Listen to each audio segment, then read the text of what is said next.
All right, y'all. Thank you for joining. Thank you for joining. This is the second in my series of political talks here on the Twitch channel. Just trying to get some info out to y'all and use the stuff I've been reading up on to inform people, because why not? So today we're talking about what is going on in India. For those of you that haven't seen, there's been huge protests in India, farmers' protests, and there was even not one but two general strikes that broke records, historical strike records in the history of humanity in the year of our Lord, 2020. And so, yeah, just wanted to break that down for y'all. There's not a lot of people really covering what's happening in depth. And the nuance of it is really important. What up, Nina? Thank you for dropping by. So yeah, I have this little talk that I prepped from the organization that I'm in when I did a lead off on it. And I'm gonna read this to y'all now. Let me turn down the music just a smidge. There we go. All right, here we go. All right, so the Indian subcontinent is incredibly diverse with historically, ethnically, and religiously diverse history. It's been a cradle of civilization for thousands of years. It's the birthplace of not one, not two, but three of today's major religions: Hinduism, Buddhism, Sikhism, respectively. And if you count Jainism as a major religion, that's four. Yeah, and Nina brings up, she says that she remembers us in school talking about the suicide epidemic in like 2011-ish, and I'll touch on that. So yeah, on top of that, in India, not only those, four major religions, there's a huge Muslim population in India and on the Indian subcontinent in general, as well as a number of Christians and other religions. Furthermore, the Indian subcontinent is extremely ethnically and linguistically diverse. There are two broad categories. One of them is Indo-Aryan in the north, and the other is Dravidian in the south, as well as a smaller number of ethno-linguistic groups. Even within these broader categories, though, there is an immense diversity of language and culture. The Punjabi of the Punjab region, for instance, they have a wildly different culture and language from the Bengalis in like Bangladesh, right? And they're both still within that Indo-Aryan language and culture group. So there's a ton of diversity even within these groups. A census in 2001 showed that India has 122 major languages spoken, with 30 of those languages being spoken by over 1 million people. Religious violence was and still is common, specifically between Hindu nationalists and Muslims. Some of the modern day animosity between Hindus and Muslims was because the British encouraged it during their reign over the region in a divide and conquer tactic similar to the typical for the capitalist British Empire, right? Nonetheless, when the British rule ended, religious tensions rose super high. This led to the partition of India in 1947. This partition is the reason the modern states of Pakistan and Bangladesh exist separately from India today. Back then, Bangladesh was East Pakistan, and it got its independence from Pakistan sometime after. I forget when exactly. The Muslim faction in the independence movement wanted their own country so that they could be safe from Hindu nationalist violence. And so the state of Pakistan was born.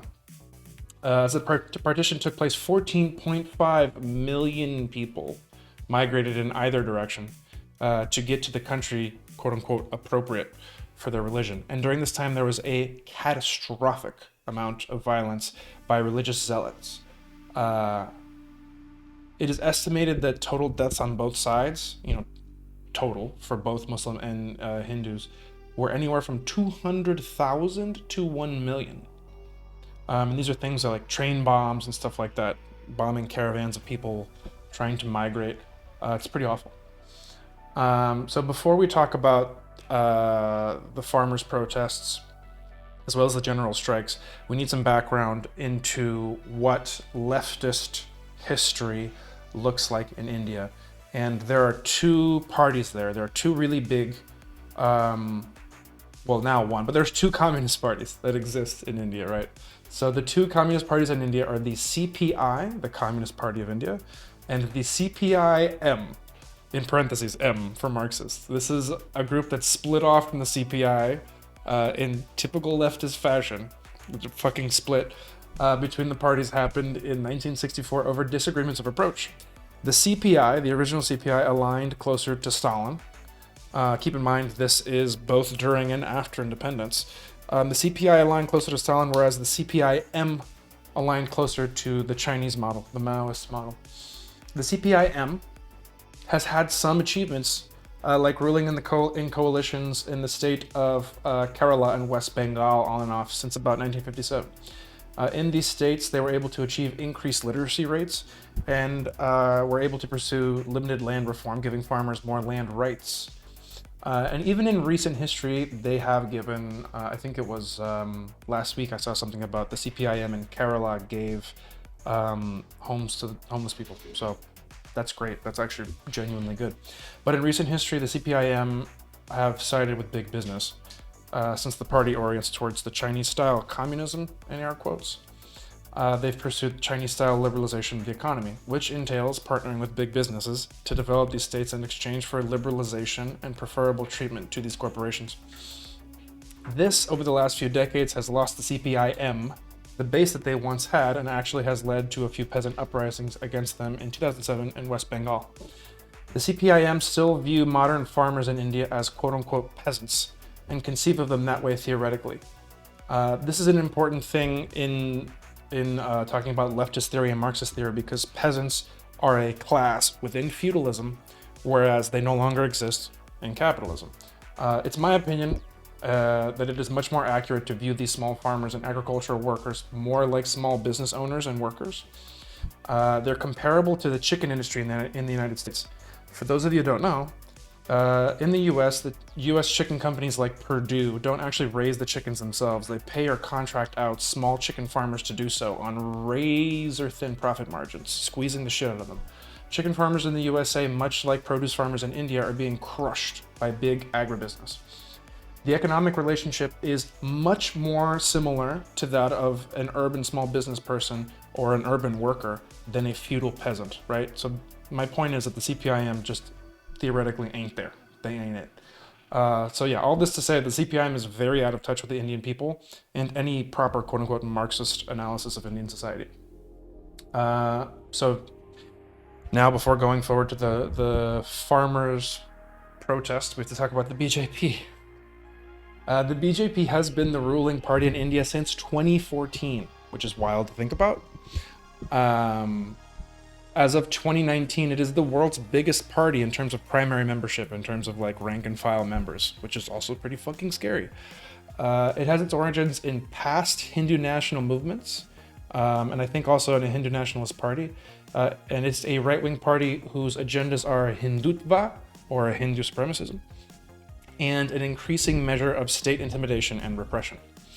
Hindu nationalism, liberalization or marketization of the economy, authoritarianism, and religious bigotry are pillars of Modi's rule and the party.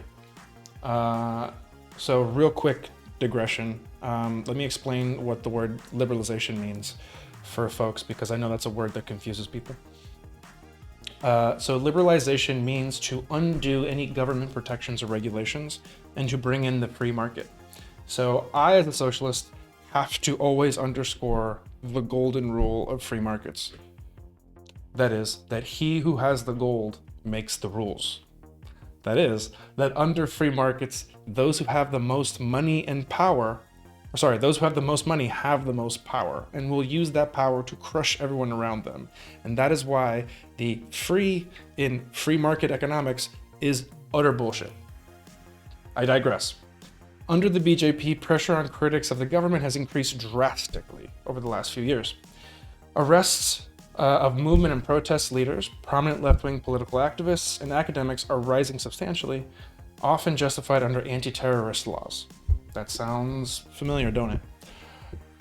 In India, for over a year, there have been mass protests against the Citizen Amendment Act, passed in 2019, which effectively gives the government the right to strip away citizenship from undesirables, particularly Muslims and ethnic minorities like the Assamese.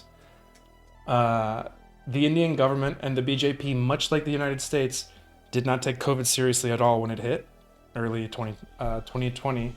And while the US is number 1 in confirmed cases of COVID, India is number 2. Nina says, loving this. I feel like I'm back in school. Thank you. So after months of inaction, Modi imposed a sweeping lockdown at the end of March with less than 4 hours notice in a country of 1.3 billion people. This unorganized lockdown has now in turn created an enormous economic crisis, much like, does that sound familiar? Much like the United States. 80% of India's workforce is quote unquote informal work. Again, also sounds a lot like here. And the lack of planned relief drove millions into joblessness and hunger overnight. Even before the pandemic, India's economy started to falter. The GDP was forecast to be the slowest in years in 2020, and unemployment rates have gone from 7.8 before the pandemic in February to 23% in April as soon as the pandemic started hitting. As of December, it was somewhere around 9%. COVID-19 has also been used as a pretext to enhance the BJP's rabidly pro-big business agenda. Much like in the United States, the Indian government passed a stimulus bill that only helped big business and left workers, poor farmers, etc. with meager pittances. There are brutal anti-working class legislation that has been passed, lengthening the workday and week, suspending minimum wage, reducing social security benefits, and easing restrictions for firing workers, and more. That's just some of the things. Furthermore, Indian authorities, like in many parts of the world, were quick to use COVID as an opportunity to shut down these mass protests. Modi's rule has seen a steady rise in state-sponsored communal violence, particularly against the Muslim minority and women. The spread of COVID-19 in India was immediately preceded by bloody communal riots in northeast Delhi, instigated by the Hindu right-wing fanatics and assisted by local police forces. The pandemic has provided a new field for the BJP supporters in the capitalist media and on social media platforms to unleash their bigotry. Again, sounds pretty familiar. They've worked overtime to scapegoat Muslims and portray them as the reason for the spread of the virus in the country, arguing that they are on a, quote, corona jihad, end quote, mission to infect Hindus. There's extensive documentation of the unmitigated violence used by Indian police during the lockdown. Okay, content warning. There's shit here that's pretty triggering. If you don't want to hear it, skip maybe a minute or two. At the receiving end of this treatment have often been poor and casual workers desperate to bring home money for like food and, income and shit. In March, a 32-year-old man died in West Bengal after being beaten by the police while out shopping for milk past the curfew. On June 19th, a father and son were arrested, beaten, and raped and tortured to death in police custody for having kept their small mobile phone shop open 15 minutes past the government curfew. In 2019, an average of five people were killed every day in police custody, and the situation has only gotten worse since COVID-19. Before going on to the farmers' action and general strike, it's also important to highlight the plight of small farmers in India, as Nina and Chet brought up earlier. There's a lot of documentation of what they've been going through for decades. So earlier we talked about how they live on the knife's edge of profits, like chicken farmers in the United States, but in India, it's obviously much worse. Farmers and agricultural workers make up 60% of the country's population. More than half are in serious debt. There is a huge economic burden on these farmers, and they're often indebted to big agribusiness and banks to the point that they literally cannot pay the debts off in their lifetimes, no matter what they do. Many farmers have taken to committing suicide to deal with the burden. According to a 2012 study in the province of Maharashtra, a large farming center in India, the expressed reasons in order of importance behind the farmer suicide were: number 1, debt; number 2, alcohol addiction; number 3, environmental changes; number 4, low produce prices. That's going to come back in a second. Number 5, stress; and number 6, family responsibilities. It is estimated by Indian authorities that since 1995, there have been almost 300,000 farmers that have taken their lives in India, and that's just by official metrics. Right, so let's get into the farmers and the strikes. So before starting, there's been the general strike at the end of the year last year has been the one that's got the most attention, but there are actually 2 strikes in India in 2020 that surpassed the 250 million people mark. The first was in January against Modi's Citizenship Act, the Islamophobic and racist citizenship act that they passed, as well as recent moves against workers' rights. Since COVID, the people have been fighting back, which is good to see. Thanks for the follow, David GL. Since COVID, people have been fighting back. After countrywide protests on May 22nd, trade unions organized a day of quote-unquote non-cooperation. On July 3rd, 500,000 coal miners went on a 3-day strike. Other trade unions representing thousands have followed since. The straw that broke the camel's back, talking about the farmers' protests, was in September of 2020. The BJP in Parliament passed laws to liberalize agriculture. We talked about what liberalize means earlier on, to apply free market forces. So before these liberalization laws, the farmers operated within what was called the Mandi system, which is also known as the Agricultural Produce Marketing Committees, or APMCs. These APMCs, the way they worked is that farmers would place their goods on a fixed market in their region. So let's say like every province has its own market, right? And so, hold on.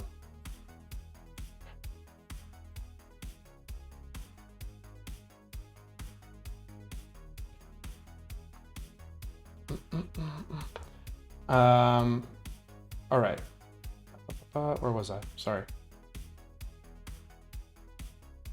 Yeah, so farmers would place their goods on a fixed market in their region, right? Where there were price agreements with minimum floors for many products. So the way this worked was that there were price protections for a lot of people. And so these price protections were really important for these farmers, right? We talked about earlier their indebtedness. What was keeping them from falling even deeper is these price floors, right? They're super important.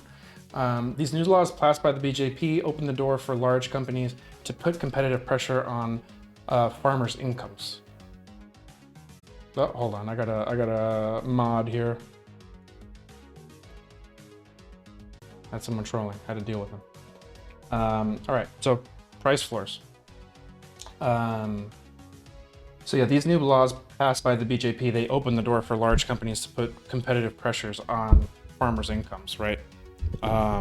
Again, we're talking about liberalization. Now, it's important to keep in mind that even the Mandi system has not been enough to keep these farmers afloat financially, like we were saying earlier. Here's a quote from The Guardian. Quote, in 1970, the minimum support price for wheat, the minimum support price is what we were talking about, these price floors. The minimum support price for wheat was 76 rupees per quintal. That's a unit of measurement that I don't know, but let's keep going with it. Today, it is 1,450 rupees per quintal, an increase of 19 times. But in the same time, the salaries of government employees has increased 130 times. Those of teachers have increased 200 to 300 times, and the price of medicine has increased 350 times. How do we expect farmers to survive? End quote. Right? So yes, the price of their stuff has gone up since the 70s, but so has the price of everything. There's been crazy inflation since then. So this legislative reality of what's happening with the Mandi system was the catalyst for the massive farmers' protests we saw in Delhi that have coalesced into a broader strike as well, and are now a even bigger farmers movement that's growing. In response to this farmers protest, in response to this farmers protests took form around the capital of Delhi and much of northern India, which is the main breadbasket for a lot of the country. They're blockading major highways into major cities and have been doing so since November. They are well supplied as well. This is really interesting. They're able to last for months. There are camps along the highways between the countryside and Delhi that act as a supply chain to supply the protesters. Farmers are also taking shifts. While some of them are out in the front lines, neighboring farmers have stayed behind to tend to their crops while they're gone. They then rotate in shifts after a few days or weeks, bringing out more of the supplies as they go to the front lines to do so, right? So this is highly organized and highly coordinated. It's really cool. For the second time in 2020, On November 26th, over 250 million workers in a number of unions throughout the country took part in a general strike, despite COVID and despite political repression. We have to remember that since COVID, there's been even more political repression by the establishment. Trade unionists correctly linked their struggle to the farmers' protests, and just as in January, it was linked to the mass protests against the racist citizenship laws of the BJP. It also is clear that other struggles and protests are giving the union actions a more pronounced and political character. The trigger for the strikes were the dismantling of worker protections and new privatizations on the horizon, interlinked, of course, with the laws to liberalize the agricultural sector. It's important to note that as the BJP is under political pressure, its power is slowly waning. In some elections, the tepid communist parties have picked up a few seats where the BJP has lost. These protests and strikes have put Modi and the BJP on the defensive for the first time in his administration since 2014. The BJP will, however, do everything in their power to maintain control. Of course they will, of course. Namely, they'll do so by stoking flames of Hindu nationalism and rising tensions based on religion, class, ethnicity, etc. The workers and farmers movement must prepare for this and must continue to push for solidarity. This is really important. So, what's happened since I wrote this? The Supreme Court in early January threatened to strike down the liberalization laws if the government didn't come to an agreement with the protesters in negotiations. That still hasn't happened, that agreement, and the Supreme Court never followed through on that threat, which is not surprising. The protests are now, again in late January, early February, ramping up. So the establishment is on the defensive right now. Quote, India's Interior Ministry said on Saturday, internet services at 3 locations on the outskirts of New Delhi where protests are occurring had been suspended until 11 p.m. On Sunday to maintain public safety. This is 2 or 3 days ago. So the government is doing what they can to stop communications by cutting internet in certain areas for quote-unquote public safety. And I'm hoping that there's workarounds for the farmers and the workers to work around this. But again, not surprised that the government's doing whatever it can in its power to stop this from happening, right? Not surprised at all. Okay, so with all that said, I've looked high and low for more news, and it's been really hard to find anything else, unfortunately. So, moving on, my perspectives on the situation in India and going forward. Obviously, I don't know what's going to happen, but here's what I think should happen if we want, ideally for the left internationally. So, number one, building an internationalist left media and a coherent international left organization is insanely important. Not only has Western media failed to report on this with the depth and importance it deserves, but capitalist media globally has sidelined it. The significance of the largest strike in the world, coupled with a farmers' protest that is bringing the Modi government to his knees, has been swept under the rug by capitalist media, whether it's the New York Times or the Hindu. In doing research for this, it has been incredibly hard to find good, in-depth information through mainstream media sources, and I've relied heavily on independent left media sources for this. From The Guardian to Jacobin to Socialist Alternative International's website.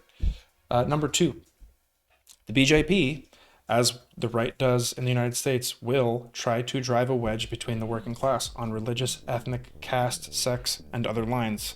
The BJP and the Indian media, for example, are trying to brand the farmers' movement as a Sikh separatist movement because of a large portion of the farmers' protests are from the province of Punjab, the home of the Sikh religion.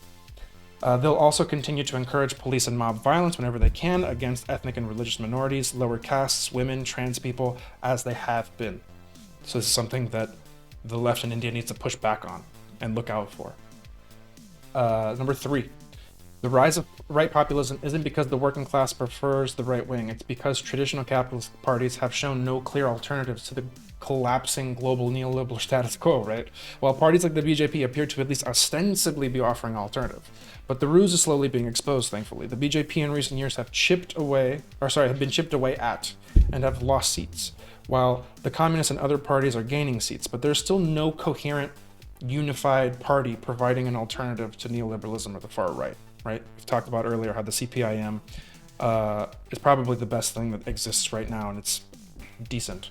What is needed is a party that unites the oppressed on class struggle basis, rejecting caste-based, religious, and ethnic-based divisions, while at the same time developing a program for the emancipation of caste-oppressed people, women, trans people, and ethnic minorities that can cut across communal divisions and win over the many ethnic groups and nationalities within India. We want to build a fighting internationalist working class program. That's exactly what should happen. 5, for the farmers to win, it is crucial for the working class of India to show solidarity with the farmers like they did. They have to keep doing that. The role of the Indian working class is central to this because the working class has the power to shut down the capitalist profit-making machine, right? That's the whole point of strikes. It is crucial that future actions are successful in putting the Modi regime on the back foot. In other words, we need more strikes to show solidarity with these farmers. 6, the Indian labor movement and rank and file members of the urban working class should also launch a democratically organized action committee that are accountable to the rank and file masses and not to the sections of the trade union leadership tied to big parties. We cannot build a successful mass movement when union leaders are beholden to the capitalist parties instead of their members, which has happened in these despite these trade union leaders correctly drawing their struggle to the farmers, this is still happening where they back off. They do it for a day or two and they back off, and they don't keep pushing like they can and should, and like the rank and file want to.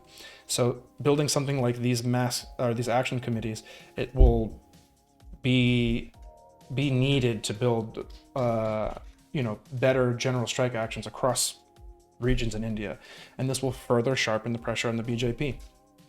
Number 7, defeating these liberalization laws will be a huge victory for the farmers if they can win it, but it still won't be enough.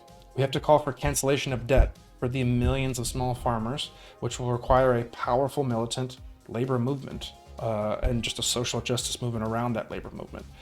We need to end the control of agribusiness and the capitalist control of the Indian agricultural industry. We must bring the giant agribusiness into democratic ownership and democratic control of workers and farmers. That way, the advances in technology that these agribusinesses offer to the small farmers can help to liberate small farmers and the workers, the rural workers, and not be used to sink them into endless indebtedness. That is it for today. I have not much else to add other than these points. I thank you for listening. I'll put links to my sources in the description of this video so you can read up on it yourselves, because as I've said, it is hard to find good sources on this that give any type of information on this beyond farmers are protesting. So I'll drop those down in the description once this is on YouTube. Thanks for listening. Solidarity, y'all. Peace.